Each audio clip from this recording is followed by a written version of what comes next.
Hello everyone, स्वागत है आपका पासवान स्टडी स्टेज में। दोस्तों, इस वीडियो में हम लोग वर्गमूल निकालना सीखेंगे।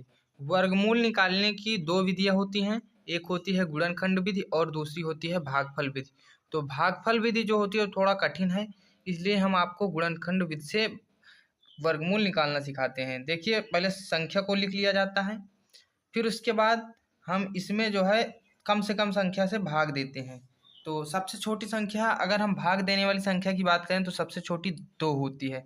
तो 2 से हम भाग देकर देखते हैं ऐसे पहले कि इसमें चला जाएगा कि नहीं चला जाएगा। तो 2 सत्ते 14, 2 दूने 4, इसका मतलब 2 से भाग चला जाएगा। तो जब हम 2 से भाग देंगे 144 में, तो ये आ जाएगा 7 और 2। फिर अब हम फिर से ट्राई करते हैं 2 से भाग चला जाएगा कि नहीं चला जाएगा। किसी भी संख्या में 2 से भाग तब तक चला जाता है जब तक लास्ट वाली संख्या है सम आए। 2 4 6 8 0 सम अगर आएगा तो 2 से वो संख्या कट जाएगी। तो इसको हम काट के देखते हैं, फिर कितना आएगा। 3 दूनी 6, एक बचा इधर आ गया तो 2 छक्का 12। तो यहाँ पर 6 बार।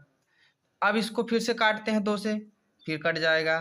3 एक कम 3, सॉरी 2 एक कम 2, और यहाँ पर बचेगा 1, 2 अट्ठ 16। फिर 2 से अभी कट जाएगा 9। अब ये 2 से नहीं कट रही संख्या। अब हम क्या करेंगे, अब हम 3 से काटने की कोशिश करेंगे। तो 3 से 9 कट जाता है, 3 त्रिक 9, तो यहाँ पर 3 लिख देंगे। फिर 3 आया है, ये फिर 3 से कट जाएगा। यह क्रिया तब तक करनी है जब तक हमें 1 ना प्राप्त हो जाए। अब हम जो गुणा में यहाँ पर लिखे हैं, इनको हम गुणा में लिख के जोड़ा बनाएंगे। तो पहले हम 2, फिर गुणे 2, फिर गुणे 2, फिर गुणे 2, फिर गुणे 3, फिर गुणे 3।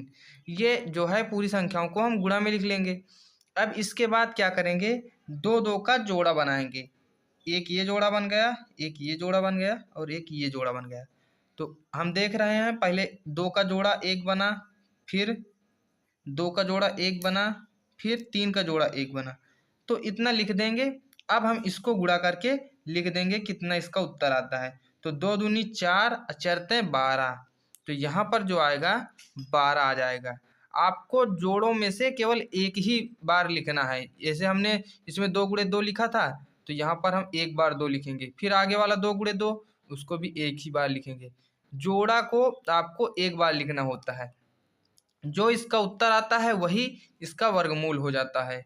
तो 144 का वर्गमूल जो होगा वो 12 हो जाएगा। दूसरा प्रश्न आप देख लीजिए। दूसरा प्रश्न मान लीजिए दिया गया है 16। तो 16 का वर्गमूल ज्ञात कीजिए कहा गया है। तो सबसे पहले हम 2 से काटेंगे। 8